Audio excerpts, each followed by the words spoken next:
Ah ben, il y a eu une très forte émotion parce que, comme je l'ai expliqué, j'étais environnée de jeunes femmes qui avaient concouru et j'étais un petit peu désarçonnée, pensant que, après tout, peut-être que je prenais la place de quelqu'un à qui ça aurait apporté peut-être pour son entreprise un développement intéressant aussi. Je crois qu'il faut oser, il faut de l'audace, il faut croire en soi, il faut avoir confiance, il faut ne pas hésiter à demander des conseils, de l'aide.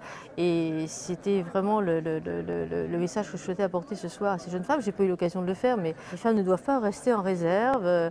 Bien sûr que les clubs, c'est une chose, mais en fait, je crois qu'il faut de l'audace, il faut oser. Je le dédie en fait à maman, parce que je veux dire, j'ai eu un début de vie un peu difficile. Mon père était parti, maman était seule, elle a eu beaucoup de difficultés pour m'élever, et je m'étais toujours promis de la venger, de réussir, d'avoir un beau parcours.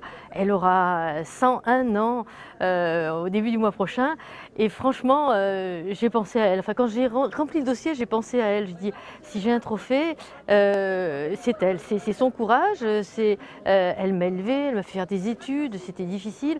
Et je me dis que là aussi, c'était une femme seule, une femme courageuse, et qu'elle a été très très fière de voir sa fille réussir, et que c'est à elle d'abord que j'ai pensé. Et puis bien sûr, je l'ai dit à mes collaborateurs, parce que la réussite, c'est eux, c'est un groupe, on ne réussit pas seul, hein, c'est l'ensemble des collaborateurs qui font qu'on avance bien, qu'on passe les périodes difficiles aussi, parce qu'une entreprise, elle n'a pas toujours une vie facile. Il y a des moments où on est obligé de resserrer les coudes et de faire en sorte que les équipes restent motivées et compétentes dans des périodes tourmentées aussi.